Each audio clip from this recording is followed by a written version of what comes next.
should be going live. Welcome, everyone. Of course, it'll take a moment or two for everyone to kind of populate.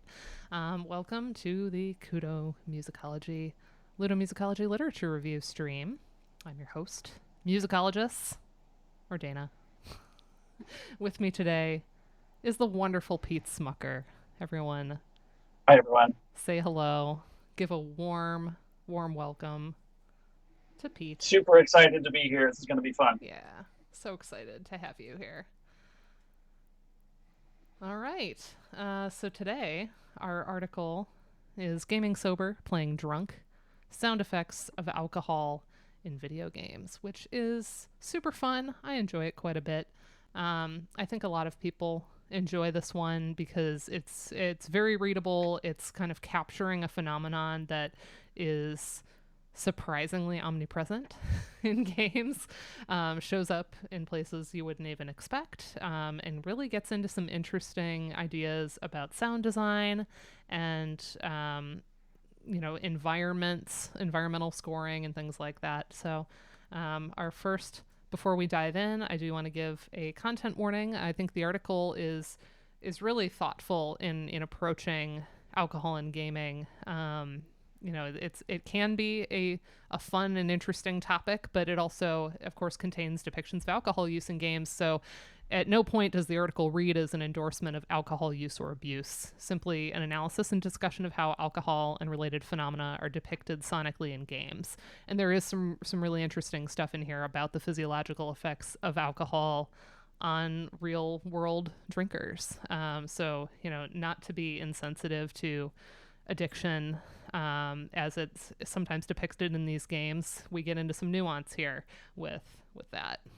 Was that? Yeah, thank Yeah. you. And that's a really important point, actually. And I wanted to make sure I did that when I first gave this as a paper at the conference. Like, that was one of the first things I said is like, there's some fun things, but it's not fun or funny for a lot of people. Yeah. And I think that's important to note. Yeah, and it's a source of anxiety and tension too for some of the developers, because it becomes a question of demographics. Who's playing this game? Is it young children, and what types of messages are being conveyed to them if we have this sort of content in the game?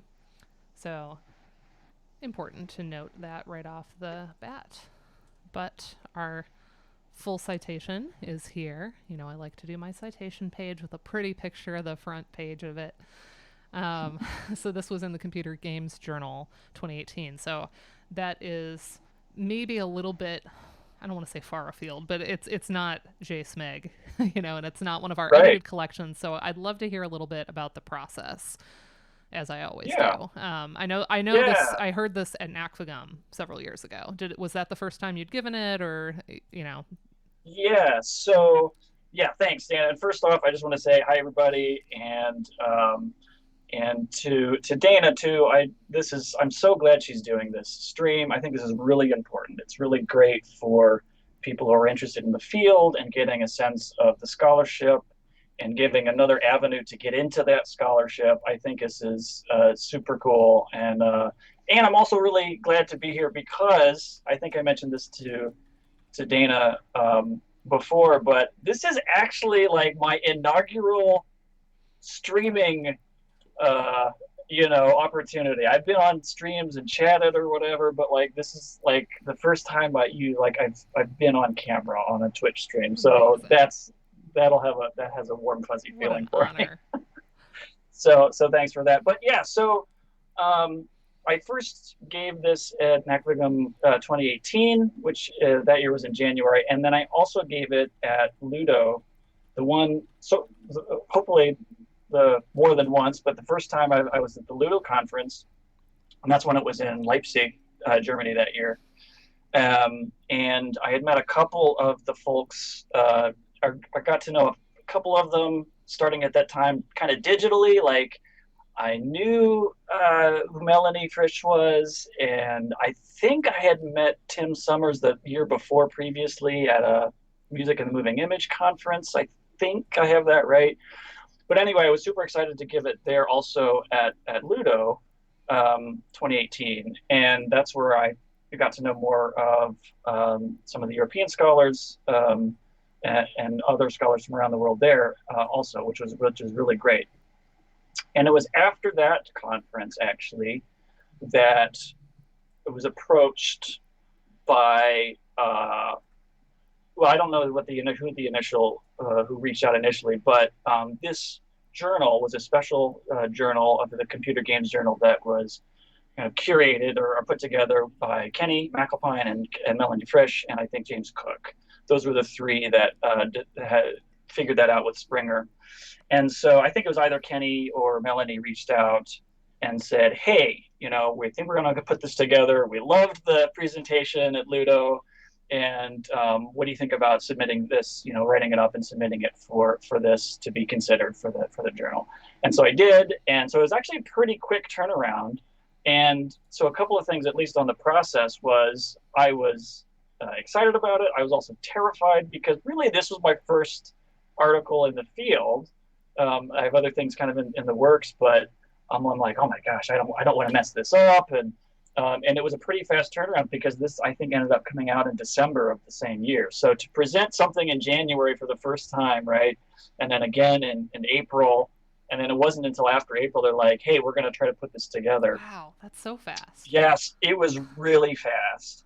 And so that was actually my first experience with getting this type of article published. So that was, but it was good. It was, but also terrifying. But the process overall was great. I mean, so I couldn't have asked for a better process. And and Kenny was a great editor and everything. So so that's kind of, at least from the first presentation of it. Sorry, Julian just said that's the fastest turnaround in the academic West. Seriously. Oh yeah, I got to keep my eyes on the chat of all you guys. Oh, no worry. I'll make sure that you get the highlights too. Okay, good. Yeah. Crazy fast, right? So, but of course, this was conceived and worked on a little bit before that, right? As you're kind of getting ideas and how to put the ideas together and everything. So that was, and I knew you were going to ask me about this, and I trying to figure out. I don't think there was any one origin, like one point of origin of where, why write about this. And I think this was the third NACVGM I had been to. So the first one I was at number 3. Mm-hmm. Where was that? Davidson. Yeah. Is that right? I think that's right. Yeah, because it was Steve in Youngstown, and then Will, I think, hosted it second. Yeah, I wasn't Fort at that Worth, one. And then yeah, I think it was Neil. So that would have been 2016. Yeah. Yeah. I think that's right. Yeah. And so I'd been to a couple already, and after I was at the first 2, I'm like, I love this community. I want to stay involved. And so after, NACVGM 2 or whatever it was, the second one I was at, so that would have been NACVGM 4, my brain already started working. I'm like, cool things, and people are doing neat ideas. And maybe it was at one of the hallway conversations, something about status ailments, characters in games, and how you're affected in different ways, and associated sounds. Mm-hmm. So you're poisoned, or you're buffed, or the Mario mushroom is basically a buff, right? And so I think it crept out of that idea. And then for whatever reason, I think somehow I got on the idea of drugs and alcohol, in terms of negative status effects, and the sounds that go along with that. And then I started getting into that and talking to other people about it in different contexts. And it seemed like there are different things, there are these environmental things, or just these little sounds that happen. And that's, I think, where I developed the different categories. I'm like, we see these things in all, it's pervasive in lots of games, but in different contexts. And that's where I think I ended up getting the 4 points that I know we'll get to. And even the historical stuff, I want to try to give some shout outs. It was, I'm sure, at an AMS or an NSMT conferences, probably that year before, where I was talking to people. I know who it was. It was Jonathan D'Souza, so shout out to him. I said, I'm thinking about doing this thing with video games and alcohol, and he's like, yeah, check out this battaglia. There's like a movement La where it's Battaglia. like, Heck yeah. I was so yeah, excited. We'll get there, yeah, but I was so excited to see a Heinrich Bieber citation in this article yeah, because yeah. I So it's played some of his Rosary sonatas at my master's recital. oh, cool. And so I didn't know this, and he's a violinist also, a multi instrumentalist, but I think he had played it or knew about it, and he's like, well, actually, there's this thing about like one of the movements that's basically depicting a bunch of tavern Mm-hmm. songs being sung all at the same Mm-hmm. time, right? And I'm like, that's really cool. And then I think at another time, it was a social media post from Erica Honish, um, and it was something this George Forster Mm-hmm. thing that she had posted. And she just says she was doing research, and I saw it. And I'm like, hey, that's really cool. That would fit right into this idea that I've been working on. So just drawing from all things like that, Yeah.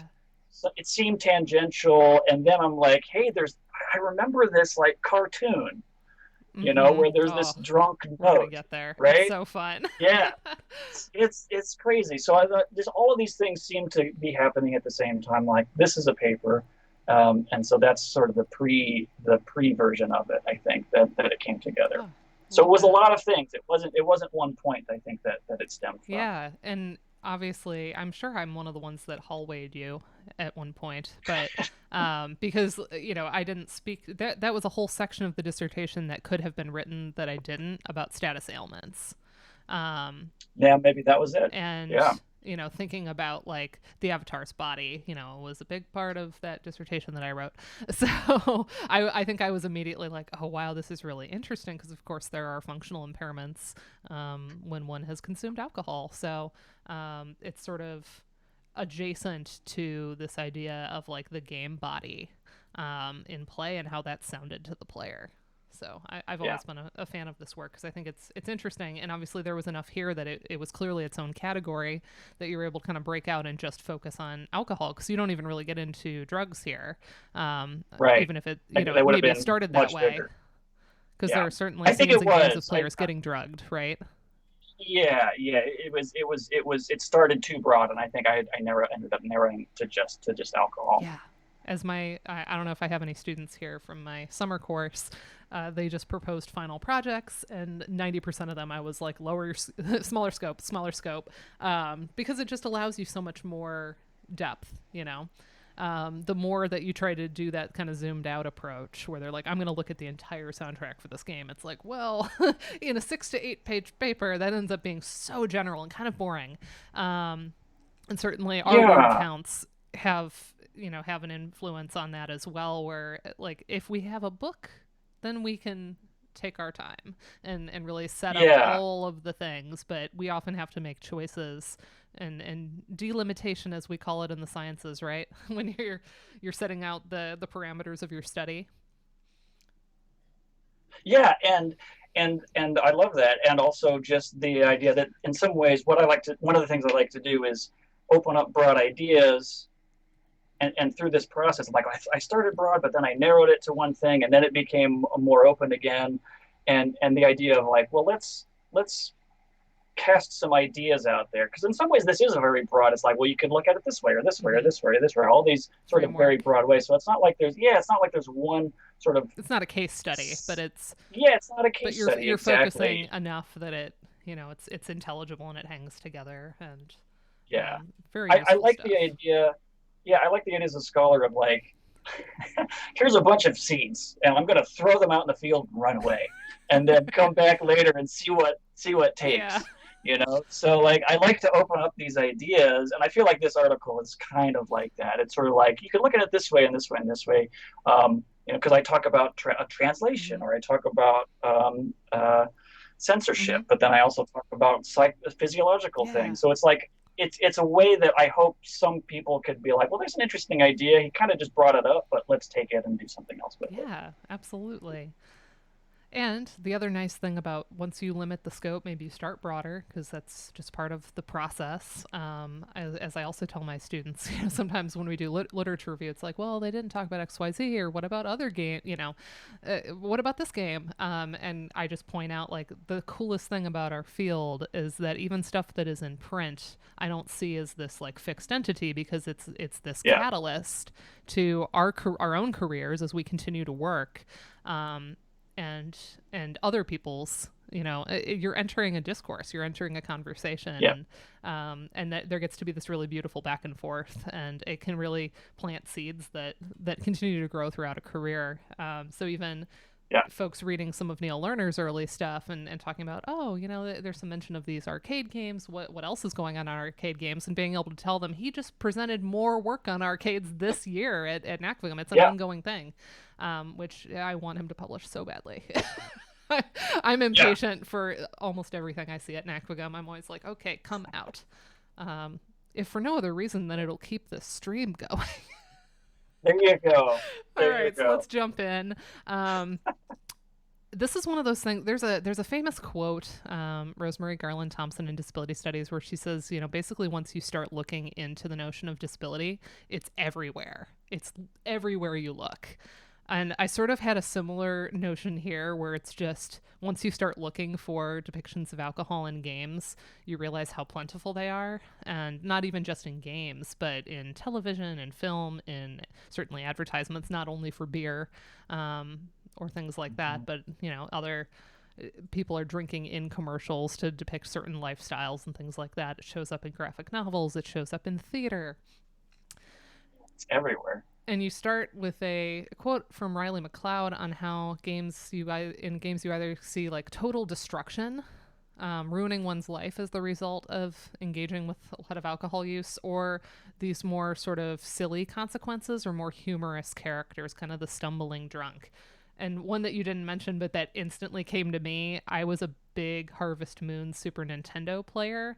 And there's the bar in that game, and Ellen's father is like the town drunk, and his sprite is just swaying the entire time when you go into the Oh bar. yeah, And his speech bubbles always have like little hiccup sounds, and like it's not making an actual sound; it's just text. But that sort of slurred speech that you bring up, and how he's just kind of like a silly character that you don't put a lot of stock in. well, yeah, and I think that's actually an important point. One of the things I realized when I was putting this together, because I'm like, okay, music or sounds, but then actually the importance of text and how texts can become a study in sound, right? And I think that's especially apparent with altered Mm-hmm. speech, which obviously happens here. So that's the whole translation of the Chrono Trigger, which I know that we're going to get into, is was part of that, and that wasn't really part of the paper or the paper that I presented. But when I started digging into it, I'm like, oh, differences of translations Mm-hmm. and how written text can be interpreted by us in terms of like how we hear it. Yeah, you're like And so I audiating thought it or actually that like was narrating it to exactly. yourself. So I thought like all those hiccups and everything I think actually is important, and that can be part of the sound studies of what we Or even do. let's players. I think of like Game Grumps and how when they're playing a game, they act out the characters and read whatever I don't text. know this. Yeah, they're YouTuber let's players that are amusing at times. But that's one of the things that they do is they'll read the characters and they have kind of different stock voices that they'll use for certain things. But what's influencing the decision of like the voice that they're going to do, and certainly if they saw those types of prompts, they're going to try to act it a little differently. So the folks that do that, I wish I feel like we could ham it up a little more on stream and do a bit more of that. I always like when I see creators doing that. Where they're kind Yeah. of narrating the voice. But so anyway, we have this dichotomy here between like very low stakes, humorous, often side characters where we're kind of not taking them seriously or they're funny, or you get the total debilitating destruction. And you point out that there's a sticky wicket here in that the companies themselves, have to really be careful about their audience, because if they're seen as sort of glorifying alcohol and the game is geared to younger players, then, what kind of positive associations are they going to make with that depiction, and how could that be shaping attitudes toward alcohol use starting a little too young, versus games that are clearly defined as being more adult. And not that the ratings are a perfect system, because of course people still get their hands on games, but at the very least it sort of indicates like this is mature content. And so companies do have, I think they're going to tend to want to be very careful when it's going to be for younger children, or they'll just remove references entirely. I wonder if that's gotten better or worse. Yeah, that would be like a big kind of empirical study, wouldn't it? Yeah. I don't have any sense of it. I don't know. I'm throwing that out for the chat. You guys can discuss.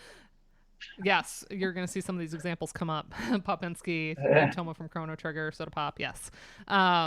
So depiction here is important to state that this includes any tool in your toolkit. So you can have visual portrayal, you can have narrative inclusion of these ideas, ludic adaptability, and sonic representation. And up to this point, there has been some work that you cite that look at the first two things in game studies.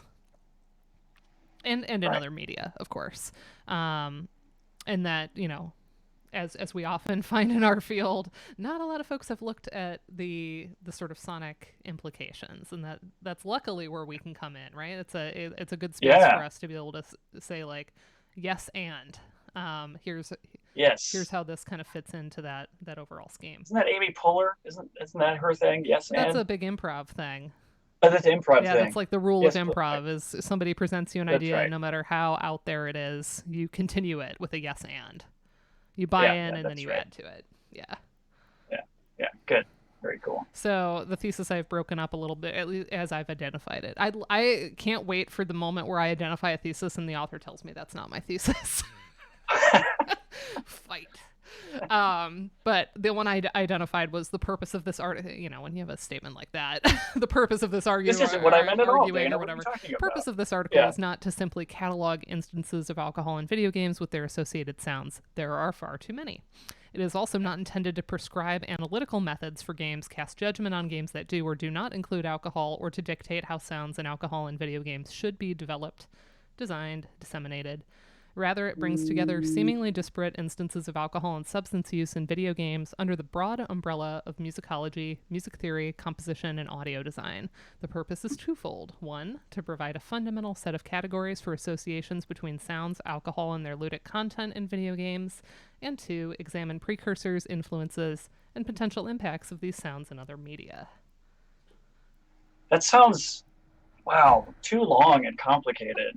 I'm thinking about this in terms of like, I would never tell my students to write something this long. Like, get to the point. I don't mind it. I like a clear thesis that's like, here's all the things, everybody. Oh yeah, that's fair. Because then you have a good sense of where everything's going. Yeah. And the roadmap. Yeah, I like walkthroughs. I like roadmaps. As many of us know, games are long. Walkthroughs are nice. That's true. So there are associated questions that all of that brings up. You ask, what does drinking sound like? Does being drunk sound funny, terrifying, depressing? All of the above. Are ludic... oh, no, I did typo. Crud. Hold on. What's the question? Are ludic or gameplay elements affected by these sounds? Should they be? This is why I have my notes up, y'all. Yeah. Apologies for typos. Doing these on a week turnaround, I'm going to have typos, and it is what it is. Forgive me. Well, actually, if it makes you feel better, I had a typo in my paper presentation. I misspelled drunkenness. That's kind of perfect, though. Yeah, I left off one of the S's at the end. And one of my good friends mentioned it, and he's like, now I felt, I'll get it right in the article, which I did. Yep, and this is why it's always good to have multiple eyes on it, because when it's only you looking at it, you're kind of too close to it. You gotta either take a break from it. I like to do the read it out loud thing, because of course I catch stuff, but yeah, getting other people to read it, they always catch things that I didn't even see. So then we have what I call the walkthrough statement. As we know, this is in this article I do X. So here you lay out your 4 categories. In the next section of the article, I will briefly take stock of how the intentional inclusion or exclusion of alcohol affects the notion of being present in a game. Following this, I examine relationships between sounds and alcohol in 4 primary categories: sound icons of alcohol, sound environments associated with alcohol, representations of drinking and drunkenness, and the physiological effects of sound and alcohol. So like that's a really good takeaway, is everyone can instantly, not that they don't need to read the rest of the article, but they're like, oh, okay, like that's a really good way to categorize the different sounds. And I think you get it right from that. Yeah, and if you're more interested in one of those things, you could zoom in, Yeah. you know. Yeah, so the next section is called Presence, the Aging Gamer, and Non-Alcoholic Alternatives. So alcohol can be something that is passive. So you might be in a tavern where there's a bottle on a shelf, but you can't interact with it in any way, versus something that's active where it's a quest object, something that can actually be manipulated, picked up, drunk. And then there are associations with narrative, with specific characters, and whether the alcohol references have any kind of ludic agency or not. And you write, encompassing all of this is the fact that the gaming industry had to carefully consider the relationship of alcohol to the intended audiences, which we've brought up a couple times already. So great that we already had a Toma's Pop. Toma? Toma? Toma? I always said Toma. Yeah. Yeah, me too. Toma's Pop reference, because even in the beginning at the Millennial Fair, there is a drinking contest, right? And it's soda pop, and and then the burps, and it's humorous. I've always had a hard time winning this. Oh, well, you didn't have. You must not have had the super advantage. I had a turbo controller. And that's the only time I was able to win it. And I don't have a hard time with like rapid press events in other games, but this one I remember struggling with. Maybe I was just too young. But I don't know. So this is this random NPC challenges you to a drinking contest, but then later in the game, in the prehistory, for anyone that doesn't know Chrono Trigger, it's a time travel RPG, and it's awesome. It's one of my all-time favorites. One of my favorites. Yeah. Yep. Later on, you are having a prehistoric party with Isla and company, and in the original version, they have these big bowls that they're slurping down, and it was translated as being Jurassic pork soup or poi. Right. And then you're tasked with, she challenges you to a soup eating contest. Right. And you toss it down. So this is the English translation of the game for the Super Nintendo. So tell us a little bit about sort of the original, and then how did we get the version that's up on screen now, where we mention actual drinking. Yeah. So this is actually, I think, is where I first the idea of looking at different versions and translations came about, because I knew of this scene. I thought, well, it might be an interesting one to use. And then when I started looking into it, I started diving around online and ran across some of the translation pages. And it was in that where we're like, well, there's different versions, and realizing, there's the DS version. Well, it was much later, and there were differences. And so I thought, well, that would be very fascinating to see what those differences are. And sure enough, like these surrounding these ideas of alcohol, there were differences. And in that website which I know I link in the article, with the translations, what an original translation would have been versus what was released in North America would have been different. And I just thought that's fascinating, because that feeds into all of the ideas of censorship and the different regional releases. And then also the idea of this release, which was 20 years later, or sorry, not 20, 10 or so, a little over 10 years later, from the original version to the DS. The game has grown up a little bit. So I thought, well, that's very interesting. Yeah. As the game has grown up, the people who were probably playing them 10, 12 years old are now of drinking age, right? And so I thought, well, that's interesting. And so to include that for the nostalgic part of what we who played it originally, maybe like, oh yeah, like maybe you didn't even think anything of I it. don't think any, like, again, you hit the nail on the head there. I Yeah, was 10 when this came out, so yeah, it was. right. I didn't play the DS one though, so I missed the growing up. But I love Julianne's "It's Soup O'Clock Somewhere," and then pointing out, yeah, like I didn't even realize it was an alcohol thing. Like it didn't strike me as odd that there would be like an eating contest. You know, there's like the hot Yeah, dog me eating either. contest at Coney Island, and Yep. there are competitive eating contests. So like I didn't think that much of it, and to have it translated as poi, it doesn't really look like, you know, the big bowl and everything. It's like, oh yeah, I could buy that. That's soup. Yeah, but no, it's a skull smasher, It's a you skull know, smasher. and Some kind of a yeah, cocktail. and Ayla goes on. I think it's in the translation I have there, but it's like, yeah, the next day you're basically hungover, and Mm-hmm. I mean, it's very very clearly related to Yeah, that. next day skull feel like smash here on screen. Yeah, that's right, it's right there. So yeah, little tongue in cheek. Yeah. Yeah. So even So in this so game we have. absolutely. Oh, Oh, I sorry. was just gonna say we have the translation and censorship. Yeah. Yeah, yeah. I was just gonna say that absolutely Chrono Trigger was the reason why I included that first Yeah. part of censorship. And you come back to Chrono Trigger It's later too. I do. So yeah, you speak to censorship. I have the ESRB up in the corner there. Mild suggestive themes, use of alcohol, fantasy violence. Yeah. But even before the ESRB or some of these other PEG, right,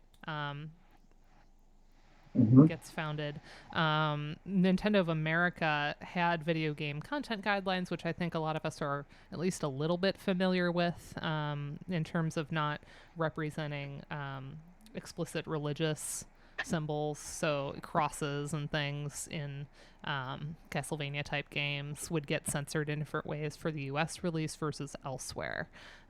And so, Hmm. particularly in the 80s and 90s, games imported to America from Japan had changes made to remove references to alcohol, but also religion and some of these other things. Rule 9 of the Nintendo of America rules where Nintendo will not approve games for the NES, Game Boy, or Super NES systems which incorporate or encourage the use of illegal drugs, smoking materials, and or alcohol. Yeah. Yeah. So again, censorship. The arcade version of Punch Out, and arcades again are their target audience is going to read a bit older. Nintendo had to be more thoughtful that a home console would be brought into a home with a family with maybe kids of multiple ages. But arcades were very much like teen boy spaces early Yep. on. So Yep. there's a little bit more leeway in some of the content, and certainly like the way stuff was marketed in the 80s. So we have the classic example, which I've talked about in my Tetris article Which I because it came up absolutely in like Russianness. Yes, which I absolutely used. I mean, that was I. And this is interesting because like the whole I knew the NES version and I never played the arcade version. Um, but it was still so obvious to me, even as a kid, right? I mean, it was just like, aha, soda pop. Right, That's funny. right. But I wouldn't have known So his name, right? And it's no, like I it's didn't. so much like you try to imagine, okay, like Soda Popinski, like it's like a Russianization of him. He's drinking the soda, but like what would his name have been? And then you find out it's vodka Drunkinsky. Like whoa, Yeah, that got serious. yeah, yeah, yeah. Yeah, so great example here for the NES port. We changed it to Soda Popinski, and he's still drinking to prepare for a fight. So like that term doesn't get changed, but what he's drinking gets changed. Tonight I'm very Yeah, prepared, he says. Yeah, I mean, and it does matter if you're a kid. Like this stuff can very easily go over your head, and like you don't even think anything of it. So I think that says something about well, I think that's just a great example. Like Julianne, I think was just saying, that with the Chrono Trigger example, oh yeah, that I didn't think of it that right. way. But like that example, absolutely I did. Mm-hmm. I'm like it's very obviously they're kind of changing it, but yeah. Oh, I Anyway, see. All caps from Pumpy Heart in chat. Pop, yeah, soda versus pop or soda pop, right? What is it down in yes. Florida? Is it soda? I'm not a Floridian. I don't know. Yeah, you grew up in my neck of the woods, didn't you? I grew up. I grew up in Ohio. Nice. I'm a So Midwesterner. so it's Okay, pop I to was you, right? born in. It is pop. I Let's actually say. picked up soda, but as an affectation. Like I don't like, high school or something, I like started switching consciously because I just liked Soda. how soda sounded. So yeah, and then Okay. there's places where it's just Coke, but that it doesn't That doesn't refer make any specifically to sense. Coca-Cola. That's if you, yeah, Like if no, I'm trying to you're order like off. a Dr. Pepper, like what kind of Coke do you want? I that doesn't compute for me, but I don't live in an Me area that either. does that. So anyway, you mentioned the games growing up with Chrono Trigger, Yeah. but also sort of the industry growing up as a whole. That the gamers were still gaming as they got older, and they wanted games that weren't reading as just for children. And this even starts back with like Sega Genesis trying to make itself like the cool, older brother almost like Nintendo's for babies. Sonic is cool, Right. right? Yeah. Yeah. And sort of appealing to the idea that some of the gamers aren't going to be little kids, and the industry does start targeting multiple age groups with different games, even Nintendo. So Conqueror's Bad Fur Day is a good example of that. And Will talks about this, right? Will Gibbons talks about this in his Mm-hmm. book. Yeah. Mm-hmm. And of course, here in the background we have Max Payne, Yeah. Duke Nukem. So we have these more adult depictions to go along with it. And the ASRB was in place by then, so these games could be very clearly marked as being for older age groups, depending Yeah. on the nature of the representation. So I have What About the Children? I should have worn pearls so I could clutch them. I do have a milk glass necklace, but that's not Oh quite yeah. pearls. So Like it. Love it. um, what about the children? Tension between the humorous and more serious depictions of drugs and alcohol related content in games are really something to think about here, in that substance use and addiction is difficult not only for those who've experienced it, but or been close to someone who's experienced it, but can also have effects on teens and preteens who might read it. We know this from smoking studies, right? And the way that smoking was so targeted to kids and making them Yeah. think like it's cool with the Marlboro Man, and these Joe characters. Camel and yeah. Right. Yeah, all these depictions in media. Like we just played the game last night that had kind of the film noir references. Like if you read that as being cool, then you're gonna totally start doing it. Like, ooh, Yeah. look at this! Like they're hanging out in like a fancy cocktail lounge and like smoking their cigarette, and like if you read that as cool, you might start doing it. So Yeah. there's a lot of concern about how transferable is stuff. There's a good Yeah. amount of game studies literature on, of course, violence, Yeah. but basically anything, unhealthy health habits, and attitudes of player toward those depictions, and whether, how much separation there is. Is it with violence? It's a question of, is it cathartic or does it actually encourage violent tendencies? With things like this, it's sort of the same. Like, how much does the player separate themselves from those representations versus you're Yes. playing as it, and therefore you're kind of taking it in a very personal way as the player, in a way you might not as much in film. So the Cheryl Olson study here finds a correlation between exposure to this content and a positive attitude toward it, and noted that the correlation was stronger for video games than other media. So, Yeah. Yeah. It's good. And I and trying to bring in other ideas is, I think, is always a good idea, for trying to just flesh out whatever ideas you have. So bringing things in from psychology or mm-hmm, whatever. And a quick shout out to one of my colleagues here at Stetson, actually, Chris Ferguson in the psychology department. He does stuff on violence in video games and has quite a bit out there.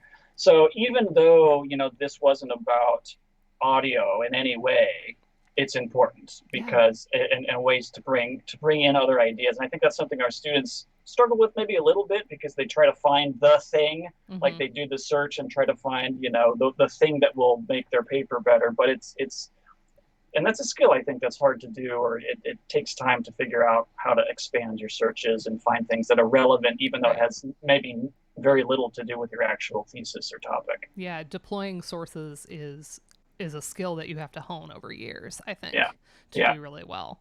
Yeah. But yeah, it's something that I think in my dissertation the phrase I used was about sound was that it's immediate and invasive. I The love way it. that it enters your body.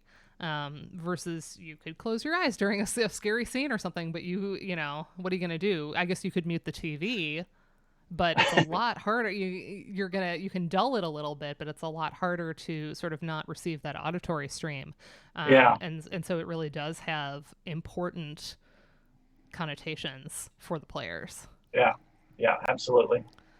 So now we Okay. get into our categories. Oh, The first one is the sound icons of alcohol, which are brief oral signals, and I quoted you at length here because I just liked okay. how you put it out there.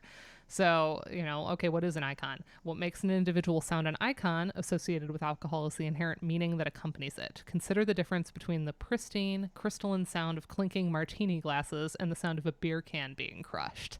The former may carry a high class or privileged interpretation, and it may be found in specific settings or scenes in video games to reflect exactly that connotation. And you Yeah. go on to basically say, and then what does the beer can crushing sound evoke, right? Right. On the one hand, these sounds are simply diegetic effects in the game akin to gunshots, footsteps, or alien shrieks, while on the other hand, they may also carry culturally significant signals with loaded meaning.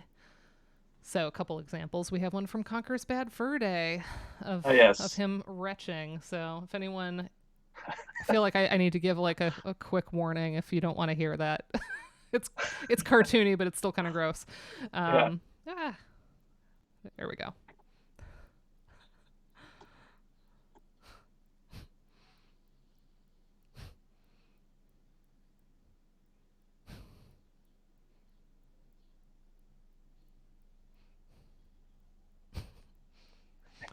So yeah, he even the slurred speech, the sorry Yeah. about that old chap, that Yeah. he's like kind of like a little like overly formal in his address is Yeah. meant to read as Oh, humorous. no sound. Oh, no sound. Okay, hold on one sec. Do, do, do. So you were just watching us enjoy the sound of conker vomiting. Good times.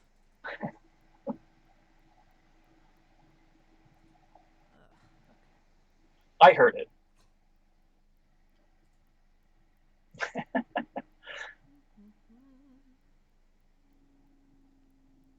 Okay, let me try this.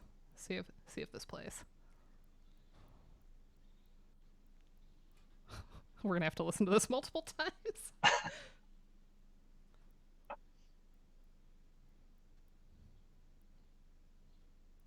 Nope. Nope. Still nope. Okay, hold on. All right, I'm Oh, back. huh. I wonder why it's not reading. Okay.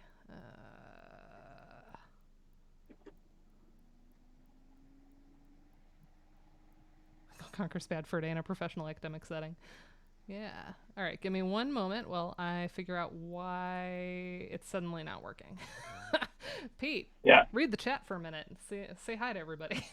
I will. I will. Yeah. Well, yeah. I mean, I was actually nervous about giving this paper because of like this thing. I'm like, man, I'm going to talk about like barfing and you know these things, and I honestly didn't know how it would come across. But I will say that when I did give this at NACBGM and Ludo, I mean, uh, it was this was really fun paper to give. It was one of my favorite papers to give, actually, um, just because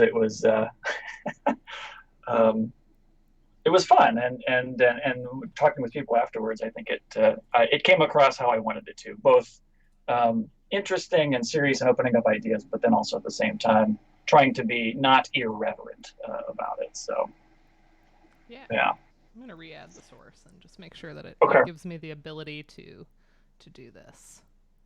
PowerPoint in particular seems like it's kind of a pain when it comes to this sort of thing. But it is what it is. And I'm still learning Streamlabs. As I've said, this is a work in progress. Karen says I can't find new instances of alcohol games without thinking of you and this article. Yeah. Uh, yeah, well, and that's another thing because Karen, I remember at the conference talking about this, and and that's when you did the Bard's Tale paper, and like I got a perfect example for you, right? And then I'm like, well, I got to include that in the article. So it was absolutely, or Bard's Tale, yeah, yeah. And so it was absolutely, I give credit to Karen on that, certainly. And I think I'm pretty sure I noted in there, but that was in process actually as you were writing. So I think it was sort of forthcoming or something. But yeah, and then I think it was later, one of the later years, when it was going to be at in Connecticut when you hosted Karen. It was you had I was becoming like the alcohol and games guy, and so you had these little things for your students or something. I think they were supposed to come find me or something, but Okay. yeah, I'm okay with I'm gonna that. try it as a screen capture Okay. because like nothing is giving me audio, like the audio settings that I need. It's not showing up in the Okay. mixer. Huh. Ugh. At least, all right. Let me just see really quick. Yeah. Display capture. I am not the Yeah, one because to that ask. captures my whole screen, which I don't. And this has worked before. Mm-hmm. So, oi. Pete has to reenact to that. Yeah, there you go. We'll just have Let to me go get YouTube my it for martini everybody. glasses and yeah, find some cans to crush. Candy Crush Saga. Yeah. That's a very different type of Candy Crush. Okay. We're gonna try window capture one more time. Okay. I mean, we You're can like talk what? through it. Whatever. I mean, at worst, yeah, no, we can talk through it, of course, but obviously it would be fun to hear the sounds and everything, Yeah. um, which is Well, fine. especially because like it worked before, or it has in the past. So, window cap. Andrew says, my celebrations around the camp and RDR2 were envisioned as gatherings of the community, with Pete discussing the significance of the moment. And I didn't even see this presentation. I only heard of its legacy. I don't know about that, but thank you, Andrew. Likely that your game audio is being run. It's not a game though. All right. Okay. Ah. Sorry, everyone. Pumpy Hearts. Catherine, I haven't played Catherine actually, but I've heard great things, obviously, about it. What do you mean, like alcohol trivia? I'd be curious. Ugh. I wish Ryan were on stream right now. He could fix this for me. Ah, there we go. Wait. Oh, okay. I think I figured it out. Yeah? Yeah. Well, the rest of us were going to go get a drink while you figured this out. And I was actually going to point out I'm drinking coffee from my Sturdy Valley mug because it's, the afternoon time. But I do have a limoncello LaCroix. And of course, very good. limoncello can be alcoholic, but this one isn't. Well, And it's soup delightful. drinking hour somewhere. Yeah. Okay. I think I got it. Try again? Okay. We're going to try it again.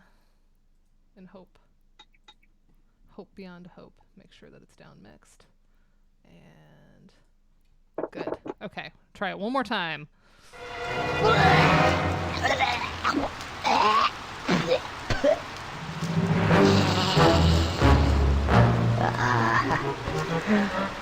Sorry about that, old chap. Gotta go.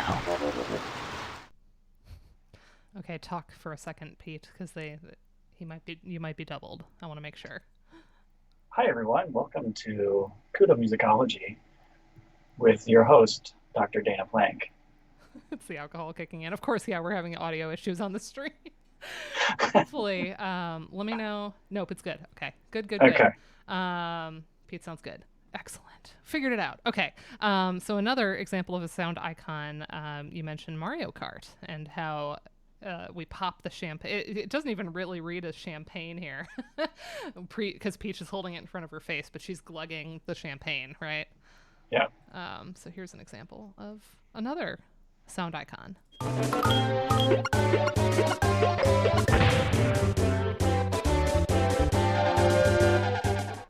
So in case you were like, huh? Yeah.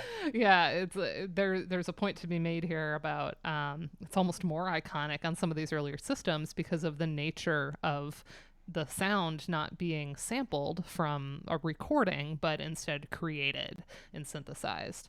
Yeah, so it's a bloopy glug. Yeah, and that the art was changed too, because she was only drinking in this version of it, and in the North American release, she was flipping it up or something, I think, just kind of tossing it in the air. Yeah. And now we get to the Thomas Pop example, Right. where yet another one where like the sound is a little bit like, if you heard it out of context, you might not know what it was, but in context you read it as the glugging of the alcohol being poured onto the grave, which weirdly Toma asks you to do in 600 AD. Like, oh, if I ever die, pour this pop on my grave. Like, what a weird ask. But yeah, Really? you pour one out for your homie Toma here, right? Yeah. At his request. So you go to the present and you pour it on.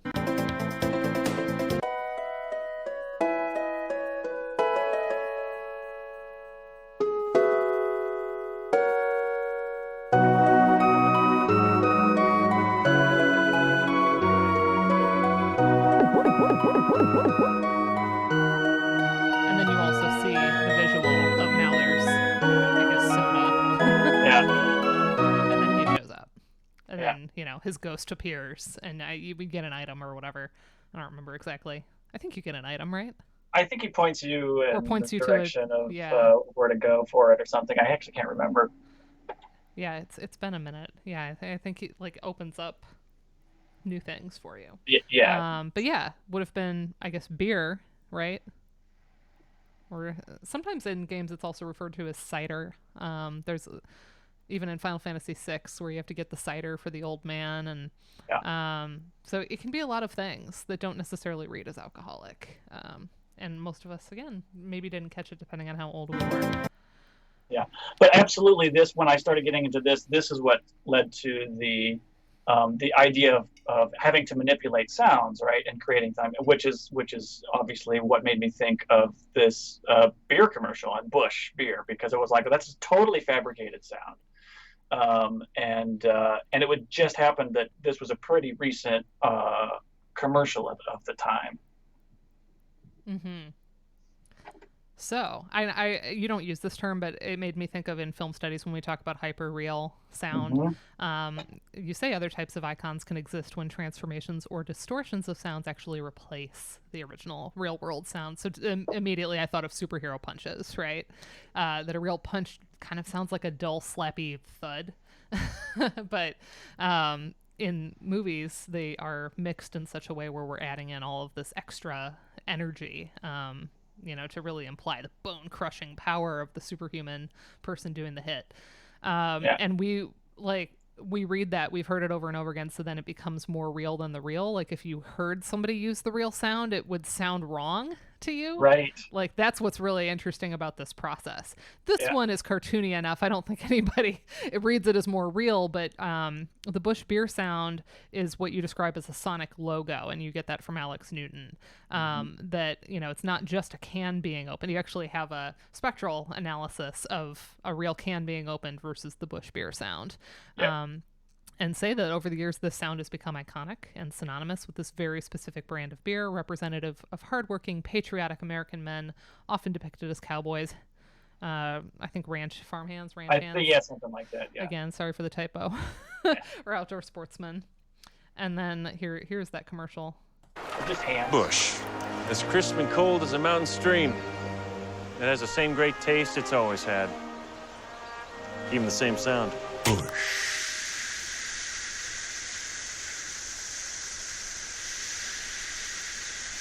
I like how he looks at it like, are you done? Yeah. Because it just goes on. Well, and there are different versions of that commercial even that I found. So there's longer and short spots of it where it's more extended or not. So, but yeah, just the ridiculous thing that like your beer is making this sound. And that just got me into the whole idea of, well, creating this. And so then I get into, I don't know if your show the spectrograph, or spectrogram, I think technically, or not. But I didn't grab it, but that's definitely one to check out. It's really cool. Well, and the thing I think I found interesting, because I was trying to get into I didn't get too much into the article, but kind of the gendered nature of that sound, right? So, I thought, well, let's translate this into IPA, meaning the International Phonetic Alphabet, not an IPA beer. Important distinction here. That's right. And in terms of that, and I thought, well, the really important part of that was sort of the middle, which is where is this really low male, like the bush, like that. Yeah. The first part is just the and then the afterwards, but like that central part of it makes it gendered, I think. It makes it male and it makes it masculine, which I think I didn't get into. I only thought about that afterwards, but I think that's really interesting. Oh, I love that. I did my dabble in IPA is in my chapter on injury, where I talk about fighting games and the gendering of hit sounds. Yeah. Where the women, they sound kind of similar whether they are hitting or being hit, whereas the men there was more differentiation in terms of the interesting versus interesting. Whereas the women it was kind of like either way. Oh yeah. Well done, Dana. Well done. Yeah, there's your voice acting for the day, everyone. Yeah. And yeah, I remember, I was, because I don't read fluently in IPA. I had some help with the translation there from an opera singer friend. Well, me too. I'm married to someone who knows that stuff pretty well. So, but it is really interesting to think of it in those terms. Yeah, so like I would love to expand on that. Would be a way to expand this a little bit. I think would be very interesting. Yeah, but yeah, the idea that this isn't just an icon, this is a Sonic logo. I liked that connection, and it also shows that there's connections outside of games, that none of these things are existing in a vacuum, and there's going to be references to sort of these known oral symbols. And it's not that you're saying that a video game is borrowing the Busch beer sound or anything like that, but just the how do we depict that? Yeah Busch. Oops. So next we get into neighborhood tavern cultural stereotypes and sound environments, pointing out that so many games have entire soundscapes built around drinking, both sustained musical cues as well as additive effects of multiple sounds. So we can have pubs, bars, cafes, taverns, and games with music, ambient dialogue, Foley, and outdoor environmental sounds, and those icons existing in the same space, and that the soundscapes are often unique to these areas and games, so they're kind of marked for the player as sort of special in some way, and there's different things that the sounds can then do for you, for how you're perceiving what's going on. So what do we have here? The Witcher in the bottom. This is World of Warcraft in the middle, right? And then Final Fantasy V. Yeah. And then you can play all the pianos in Final Fantasy V. Which you absolutely, you have to do. I mean, yeah, you got to play all the pianos because then you get the special, you get better, and then you get the special recording. But is that the achievement or whatever? Are they all in taverns? They're not. I don't think they're all in taverns, but a lot of them are. Yeah. Yeah. I love that little detail too. And then you also have the getting pulled up on stage at the cafe or the bar, and having to do the little dance to, was it Carmen? I think it was Carmen. Yeah, a little Carmen. A little Carmen dance. Which is interesting. It's a cute moment. So, as soon as he says, as soon as you say in the article, there's all these places where we have drinking happening, I was like, oh yeah, because like RPGs have that kind of medieval pub, and then you can also have that kind of like jazz club cocktail lounge vibe. You can have the Old West Saloon in Red Dead Redemption, so you can have all of these different sorts of sounds. So just I wanted to do a couple of examples here. Okay. So World of Warcraft, the Mists of Pandaria expansion's music for Brewfest draws on Bavarian oompa bands to portray celebratory drinking, and this is like a dwarven environment, so you also get into some of the stereotyping that goes on here, that it isn't just that we have these locations, but then we're sort of drawing on these real world analogs to kind of draw a connection. So the dwarves are being read as kind of like Bavarian or German. Right. So here is the rather Brewfest. Than Scottish. Right. They're the normal. Right. Usual, yeah. right? And how interesting it can kind of be both. The accents might be Scottish, but the music here is going to be oompa. Yeah. So here's a little bit of that. Here, I'll drink to that! I mean, couldn't be more That's the worst thing I've ever tasted! got that great that's some Yeah. Got me playing it. Let my rap drink. Hey, you know, something on the end here. It's really excellent accordion playing. Where do I tell my nephew? Ah, damn. Oh, I love that. Yeah. that tuba scale at the end is so good. Yeah. So super fun, right? Like that is Oktoberfest right there. It is totally Oktoberfest. But That's then exactly right. in the same not even the same, just the same game, the same expansion pack, you have this really regrettable, and we won't listen to much of it, the Out Drunk by Chen, which is using really uncomfortable Chinese stereotypes. So Yep. just a little bit of that in case you haven't played this. So we kind of start similarly with the tuba, but then Yep. so we have these. Wow. What more to say about that one? Yeah, well, I remember playing when I played that, those two examples, and it was on that one. I mean, some people, eyes got wide in the audience. They're like, "Oh my goodness," because it's just like, and so I think that's very interesting in terms of how we appropriate sort of cultural, ideas with the music, and surrounded by this alcohol, context. Mm-hmm. And in the one, I mean, like the first one, it's like, yeah, German, it's fun, and maybe it's irreverent, but it's fun and everything. And like, oh yeah, drunk Germans, ha ha ha. Mm-hmm. But then it just takes this totally 180-degree turn, I feel like, with the appropriation or misappropriation of, these cultural stereotypes from, in Chinese, sort of the drunk Chinaman or whatever. Mm-hmm. And it's just like totally, it's kind of the same idea, but totally flipped on its head, I think. And I was about to say it's sobering, and then I realized what a pun that would be. yeah. Unintentional, but yeah. It's uncomfortable to encounter that. And Yeah. Whereas the Brewfest one would read a lot more neutrally, probably so. in an initial playthrough. I think so. We were all like, oh, that music is so fun, and yeah. So this is a great place to where it would be opening up, ideas in terms of, when I would present this to my students in terms so is this okay? Can we do with the one without doing the other one? Right. Or do we just have to be sensitive in terms of how it's being incorporated in various ways? And it's interesting the answers that people give, I think. Yeah.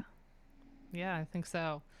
So you have a couple other examples of, because we have these very clear, music that you might expect to hear in one versus the other drinking environment. So if we have that kind of Oompa Brewfest happening in that kind of medieval-y pub, and of course medieval settings are drawing on usually Western Europe, right?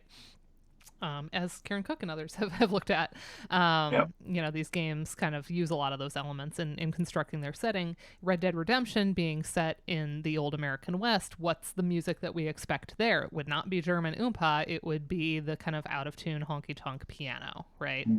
Mm-hmm. I think that's the one I pulled here. Yeah, zoom in a little bit.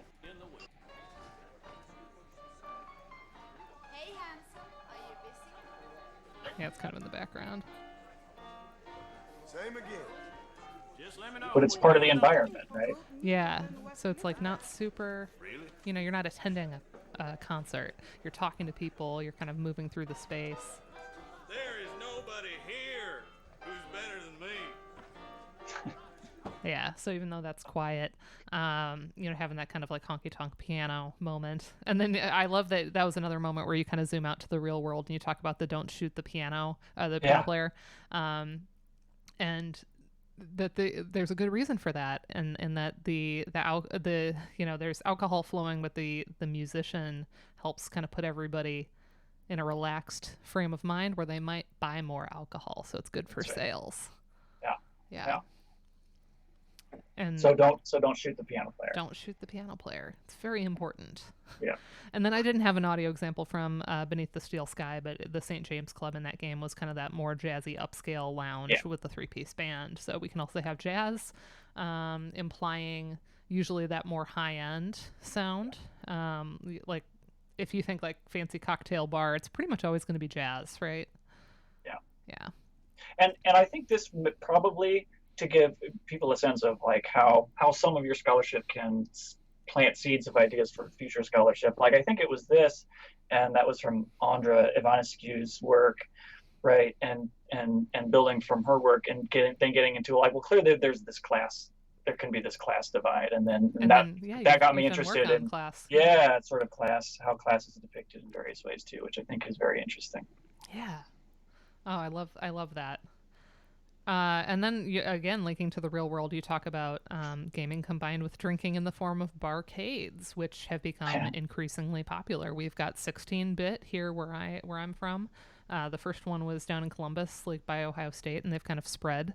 And originally, all the arcade games were set as free to play, so you were only spending money on the alcohol, which certain places have made different decisions with that. I think a lot of them have realized the maintenance of the machines is pretty expensive. I don't think that's the case now, but when they originally opened, we have one here too. Free.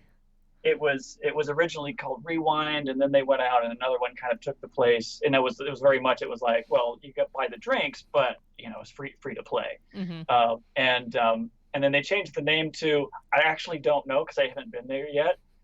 It's Gigawatt, but I want to say Gigawatt. Because of Back to the Future. Because of Back to the Future. 1.21 gigawatts. I don't know what they actually call themselves, but it's Giga/Gigawatts. I don't know. What the hell's a gigawatt? You can always... This is a safe space for all Back to the Future references. I was basically raised on those movies. Yeah. Actually, for Mother's Day, Joe finally indulged me and watched Back to the Future 3 because he hadn't seen any of them before he met me, so we finally finished the trilogy on Mother's Day. Oh, fantastic. Well, speaking of, there you go, Westerns. And Yeah, absolutely. Gosh, I love those movies so much. Yeah, we do too. My 30th birthday party was an Enchantment Under the Sea dance, and I had I made Lorraine's dress, got my hair done, Joe found a white suit jacket so he could be George McFly. It was a whole thing. Yeah. Yeah, this is not a Back to the Future stream. I know. Yeah. I can quote that movie. Okay. Oops. PowerPoint always wants to do that. It wants to replay the slides when you try to advance. Yeah. I'll have to figure out a good way around that. Sorry, I feel like I'm talking too much. No worries. I'll try to be quiet. And I know we're a little over, but whatever. Totally fine. That's what if you can't stay the whole time, there's the VOD. That's right. As long as my authors aren't like, wrap it up. No, not at all. So our next category is representations of drinking and drunkenness. Sounds that represent actual drinking and drunkenness are not just a culmination of environmental noises, but rather are affected sounds due to inebriation. So this gets into sort of like the idea of depicting how you might be feeling in kind of an abstract way, right? Mm-hmm. But also it can be external, like a drinking song. Yes, right. Kind of both of these things fall under that umbrella. And of course, the drinking songs themselves can be affected due to inebriation, the slurred speech, maybe a little bit of out of tune singing. So drinking songs like in The Bard's Tale, which Karen Cook gets referenced again. Yep. We're going to do the Bard's Tale chapter at some point on this stream because that's a fun one. But the Charlie Mops song in The Bard's Tale, which was, honoring the mythical inventor of beer, right? Yeah. So we get drinking songs like that, and as Jesse Randall has written on drinking songs in general, they tend to be loud, boisterous, and long, sung slightly out of tune and from the heart. Yes, I love that. Yeah, I love it when I found that. Yeah, sort of just this loud voice, but there's an important connection. Yeah. And then my favorite section, the classical connections. This is where you get into Heinrich Bieber's Battaglia Ad 10 from 1673. And usually a battaglia celebrates or musically recreates a battle, and it does in other movements. My favorite detail about this piece in case y'all haven't seen it live, is there is a rubric in one of the movements for the string players to put like pieces of paper kind of underneath the strings, and then they do like a snap pizzicato, and it ends up giving it like a snare drum kind of quality, which is meant to kind of evoke the sounds of battle. I didn't know that. Yeah, I saw it performed live in Cleveland by Apollo's Fire, and so they went through the whole, here's what we did, and the way that affected the timbre was just so cool. And Bieber, of course, like what an incredible, not Justin, what no hate on Justin, but earlier Bieber. This Bieber was just so inventive. Like I mentioned, I played some of the Rosary sonatas on my master's recital. It was a way to sort of get around the requirement to play solo Bach. So I did some of the Rosary sonatas, but also famously the Rosary sonatas, the outer ones are in regular tuning, but all of the inner ones have scordatura. So there is some retuning of the violin that is needed. That's fun. And man, is that just like a lot to wrap your head around if you haven't retuned your instrument before, because you read the notes as you would kind of on like normal, I guess, like you read it by the fingering and not by the sound. Yeah. Not by the sounding note. So it matters in terms of like shifting and stuff too. Like everything is thrown off. Very disorienting, cool. But really, really a lot of fun to work on. And I actually had a second violin that was set at the tuning I needed, like off to the side, because I didn't want to retune in the middle of my master's recital. Probably. Well, speaking of bad news. Being disoriented, I mean the movement that again was suggested to me by Jonathan. Yeah. It's fascinating. So similarly, we have an effect here. So this second movement appears to be not the battle itself, but the soldiers drinking to pass the time between battles. And the second movement, we have 9 stringed instruments playing different folk tunes, German, Slovak, Czech, all in contrasting keys and meters. It's just heterophony, right? And it has that same type of energy. And then you talk about the rubric. I don't remember exactly what was the translation on that. Yeah, it was. I'm gonna have to indicating that it was supposed to sound out of tune, or I'm sure I have it. Let me look.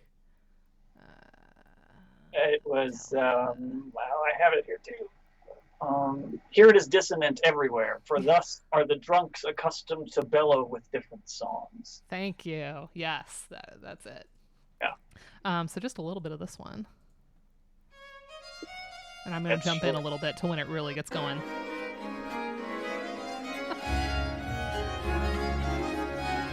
It sounds a little bit like when you're sitting in orchestra before a rehearsal starts. Yeah, it does. And everybody's just kind of warming up.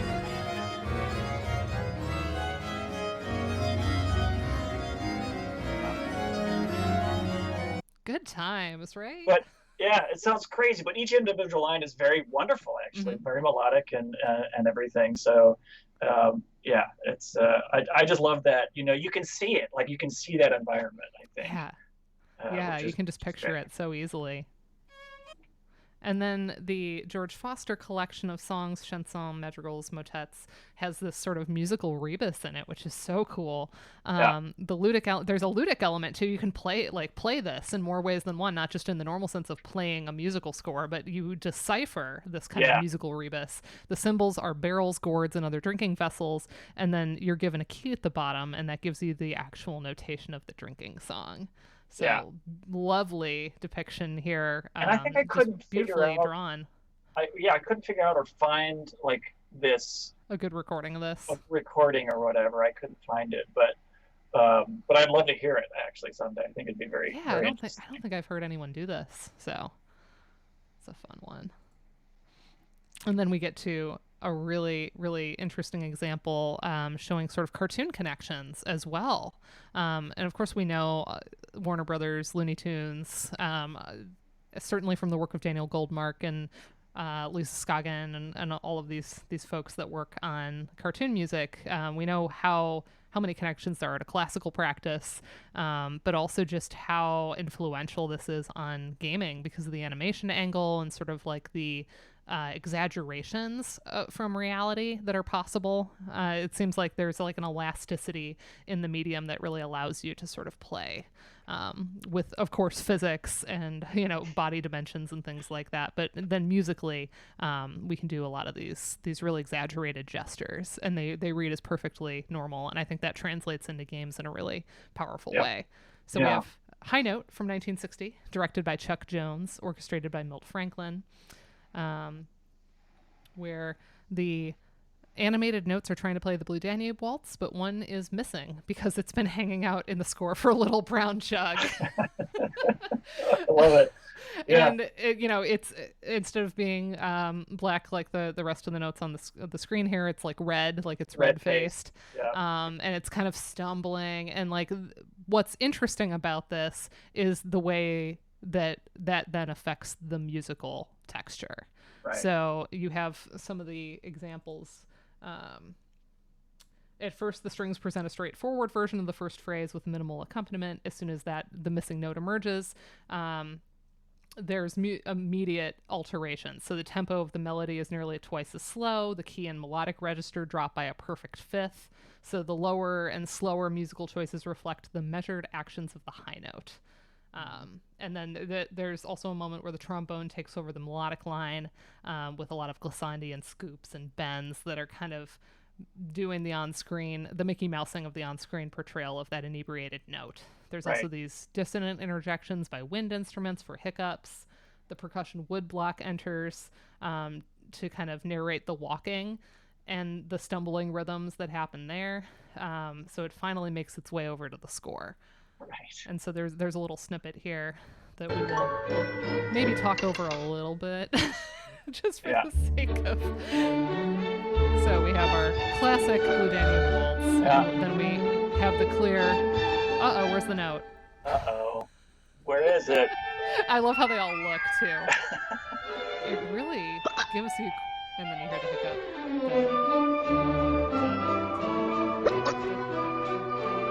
And then this is where it really And then shifts. the note comes out, and he slowly slinks over to the score. Yeah. Jump your head.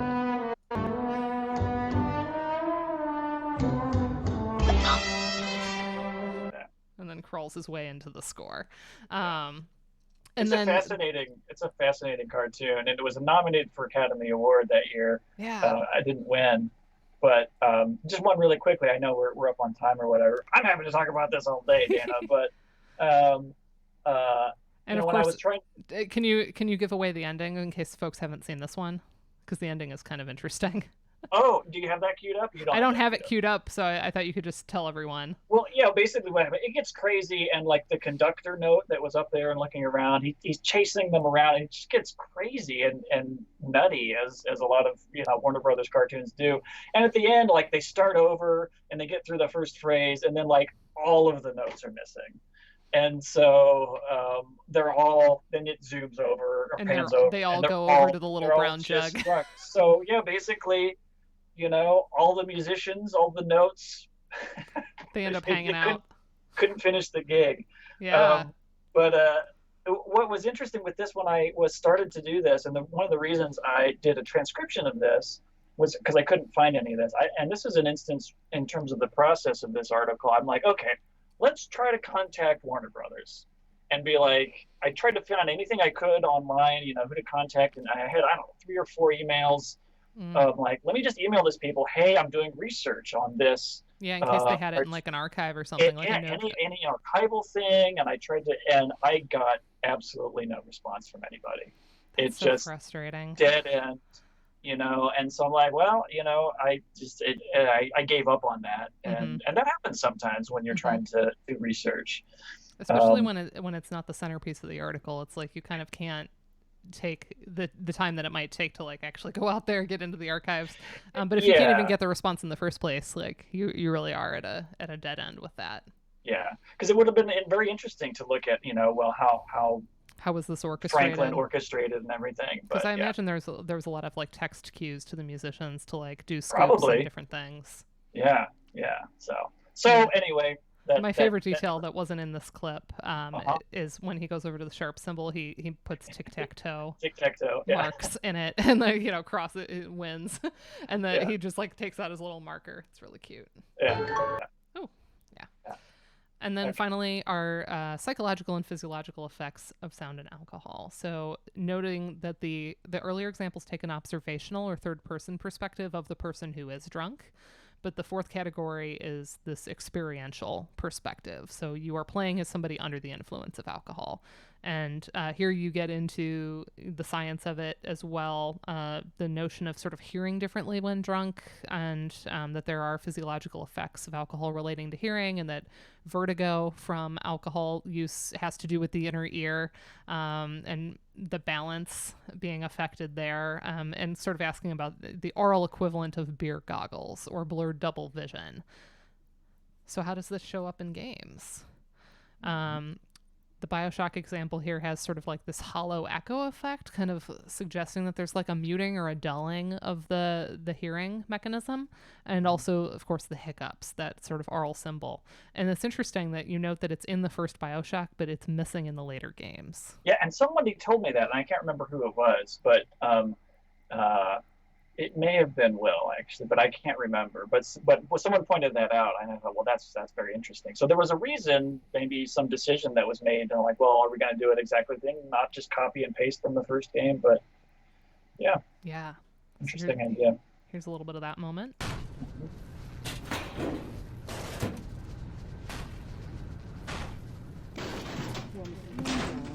guess they go find the stuff. So we can see the bottle here.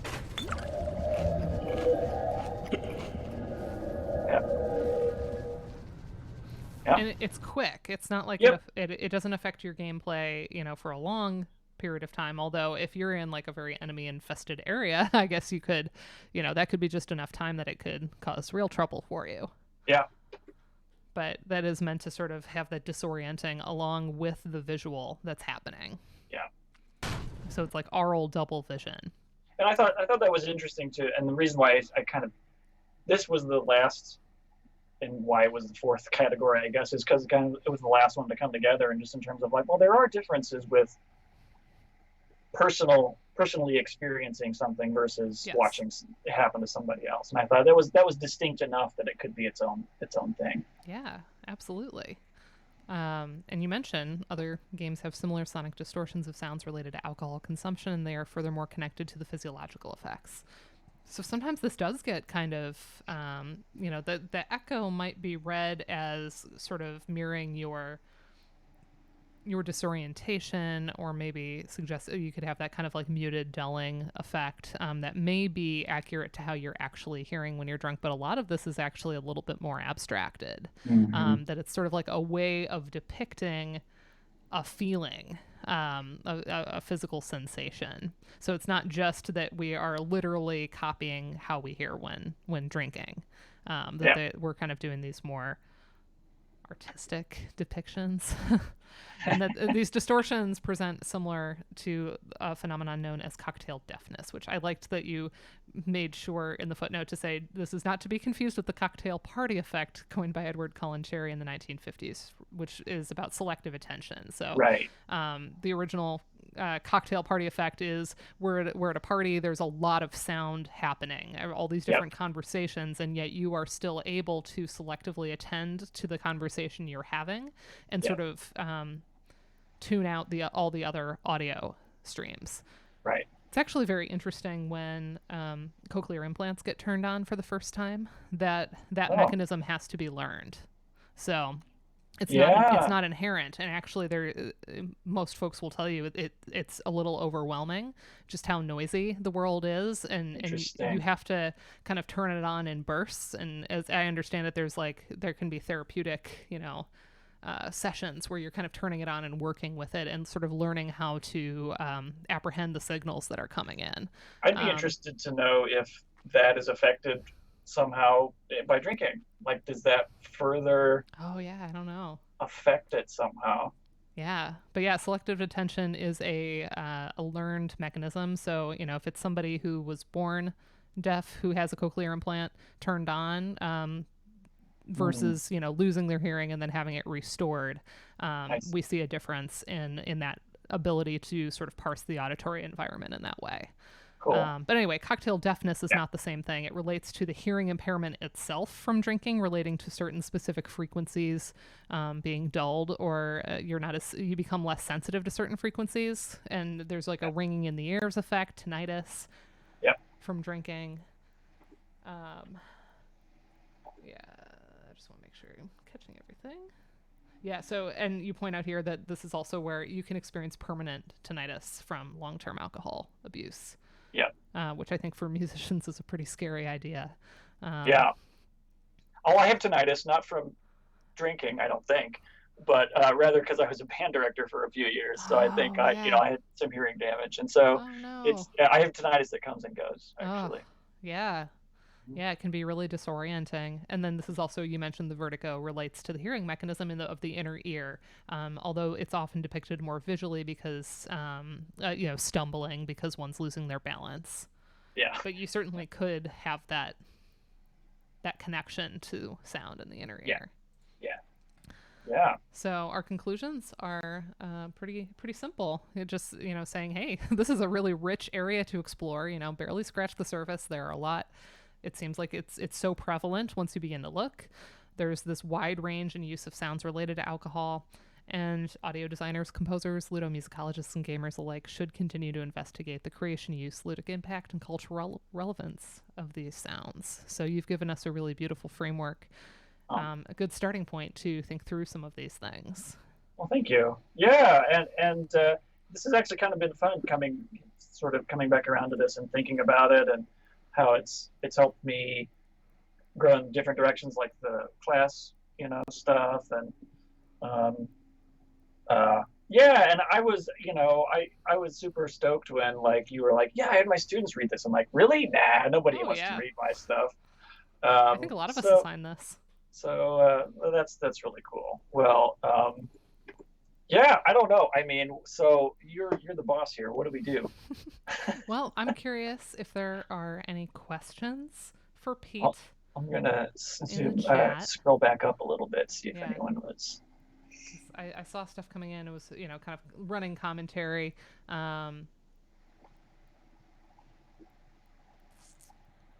Julianne mentions, doesn't Stardew have actual alcohol too? Yeah. And it has it has a status effect on you. So there are a lot of games where, and there is Pam who, and not only Pam but Shane in Stardew Valley struggle with addiction, and it's actually a big part of Shane's storyline. So yeah, the status effect of drinking alcohol, we saw that in the BioShock example, but that's really common. That it gives you a certain, often in those types of games, it slows you down a little bit. So you have a temporary decrease in your speed, but it might restore a little bit of health. And I think it does that in BioShock too. So there's a trade-off. It is restoring some health, but there is a cost to it versus just having food. And it's the same thing in The Witcher. I actually, in playing The Witcher 3, I tended to sell most of my alcohol because I didn't want to deal with that effect. So I would just stock up on bread and stuff and eat that. Fascinating. Because I didn't want to be caught kind of unawares having to fight something with that. So it actually shaped my behavior in that game because once I tried it a few different times, and there are some alcohols that you save because you can do alchemy and you can make stuff with them. But beyond that, a lot of them, if I found them, I would just sell them. Interesting. Yeah, Elizabeth, well, you know Amnesia better. I don't know. I've never played Amnesia. But yeah, I absolutely think that's so. I kind of want to see how games like Amnesia that have other affected mental states use similar techniques.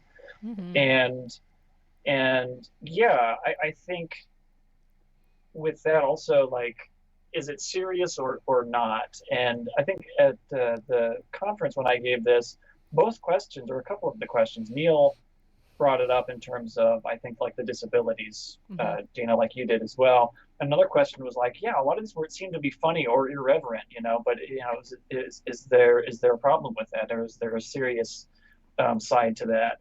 And my I remember saying, well, Max Payne, is a problematic character, and so there is, I think, a way of thinking about it in a cautionary way, I suppose.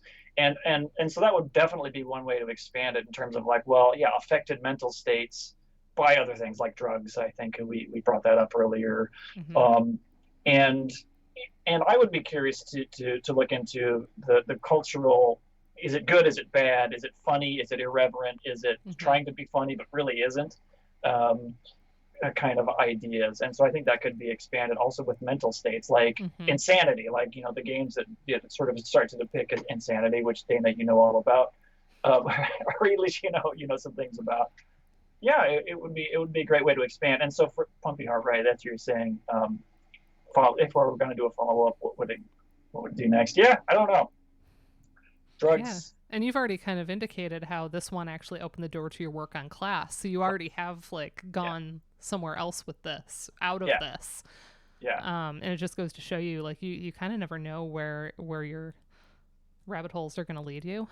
Yeah. And so, that's a piece of it too, to kind of go, ooh, I stumbled on this, and then kind of put a pin in that and come back to it later. And but if like I had to pick, you know, one of the things, like it would be less probably like sound icons are interesting, but they're kind of surface level. mm-hmm. I feel like versus you know, getting into cultural things like except for the gendering of the sound icon and the genderings. Oh, that's true.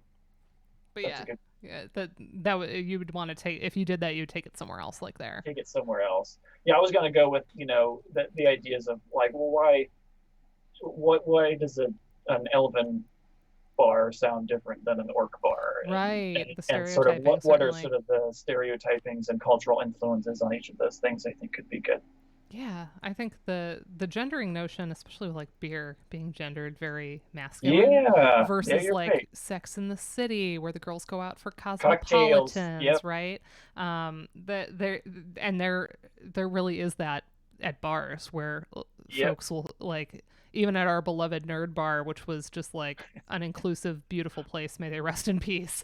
They had to close this year, but yeah, our beloved bar where I met my husband, there would still be that like, oh, like I'm ordering a girly drink, you know, because it was a flavored cocktail, or, you know, something that red is more like not that heavy hitting whiskey, you know, you're drinking something that is designed to taste like a dessert, and therefore that means it's a girly cocktail.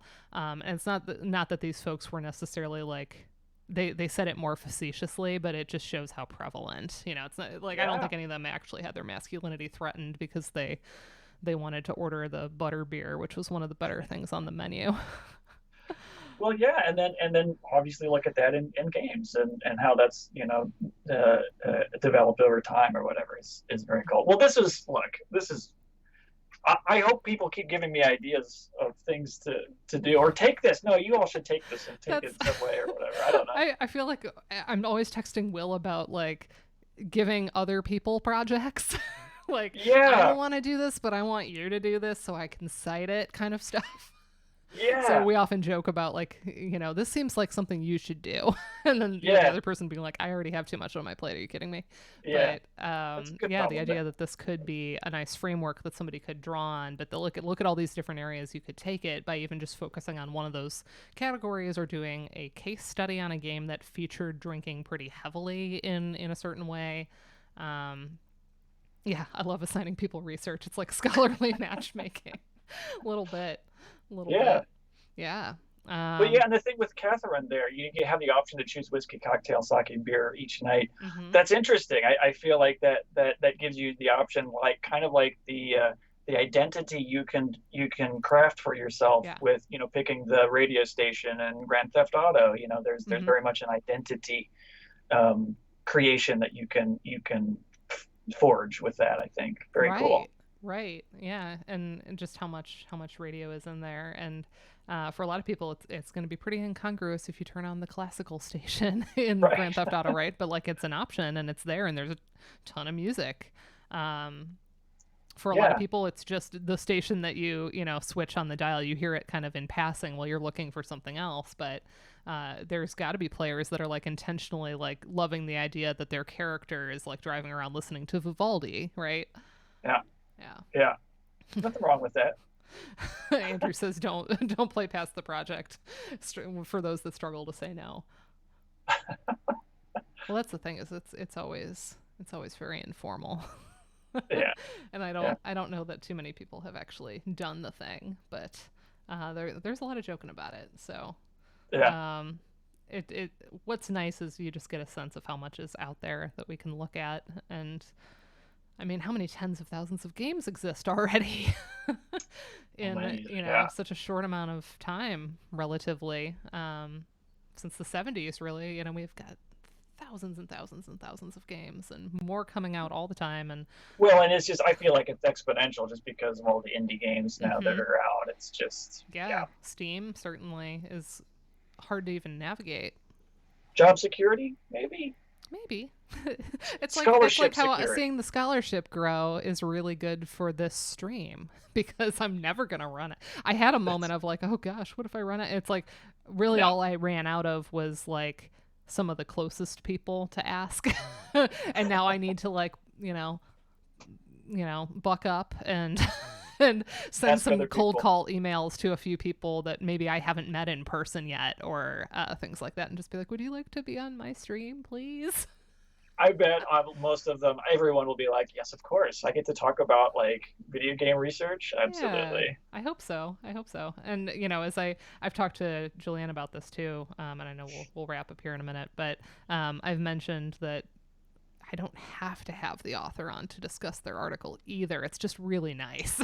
That's a good So point. if somebody can't make it for whatever reason, or just isn't comfortable streaming or anything, I would be like, well, would you mind if I, still went ahead with this? And Well, I think if you can get the author, I mean, that's a great point. Yeah, But I will say, from my experience with having some of you all come to my class, I mean, always, both years now, it's been like students love to hear the author, mm-hmm.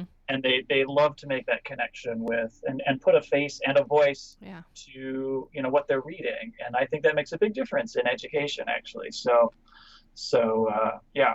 Yeah, so hopefully it'll continue. But, one place where I've sort of considered, again, just thinking about the future here, obviously there's little technical things I will get better at, like the audio issues today. We're all learning. Totally fine. Life is a work in progress. It's fine. It's all about the process. But one of the other things I've considered is doing like series on monographs, because I don't want to ignore those. Yeah. But I don't want to have the author. It wouldn't make sense to have them on every single week if we're covering a whole monograph over the course of like a month or two, Right. in successive weeks. So maybe it would be a thing where we kind of do a bunch of sessions and then they come in at the end and we do like a big discussion Q&A. Like for Will's book, when you get him exactly. when you get him on. I really like the positivity of when we're gonna do it, you all. We're gonna get Will Gibbons on a Twitch stream. It's gonna happen. Yeah. And Neil Lerner is another. I think Neil will actually be easier to get to say yes for whatever reason. Yeah. Will's just so dang busy too, Well, with his that's new true. job and everything. But That's true. I hope to do some of the Tim Summers' book. Either of his books I'd love to do. Will Chang's book would be amazing. Yeah. These things that we go to quite a bit, it would be really nice to break those down. So Well, and I said this future of the right stream. at the beginning, but I just, and other people have already said this too in the chat, but just how great this stream is, Dana, and I think it's going to be really well received and important. Shucks.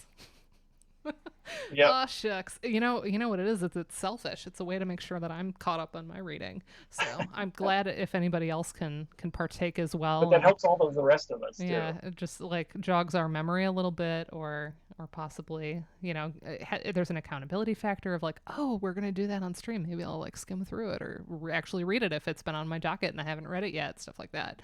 Yeah. There are like decently important things that I have just not read. Where I kind of know the abstract, I know what it's about, I know that somebody did the work, but even in some of the edited collections, I'm like, a lot of these I haven't read cover to cover, and I should. Same. So, yeah, I think we're all there, right? Yeah, I think a lot of us are there. So, Yeah. that was kind of the genesis of this, was hearing enough of those types of comments at conferences and going, you know what? This would work. This would be a thing. And then it's like a book club, and then we're all hanging out, and it's community building and all that good stuff. So thank you so much for being a part of this. This was awesome. This was a good one. Thank you I so think much. People enjoy this. I like that it reads really well and it's very clear. It's not burying you in jargon, but it exposes you to a lot of That's nice different to hear. areas. You were nicely interdisciplinary here. You bring in a lot of interesting food for thought, and it ends up just being a useful catalyst for future work. So I was really Well, really happy that you agreed to join me today. thank you. This was so much fun.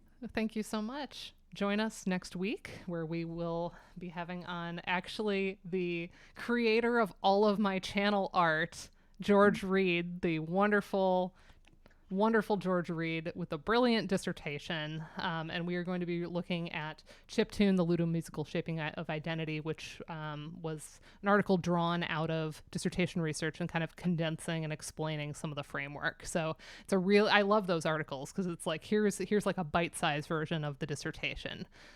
So we'll get to have George on and, just wax poetic about how beautiful the pixel art is. Of course, George also does chiptune as well. Yeah. So, just multi-talented author here. So we'll have George on next week at our usual time, 2 p.m. Eastern. This has been the Kudo Musicology Literature Review. Thank you all for joining us.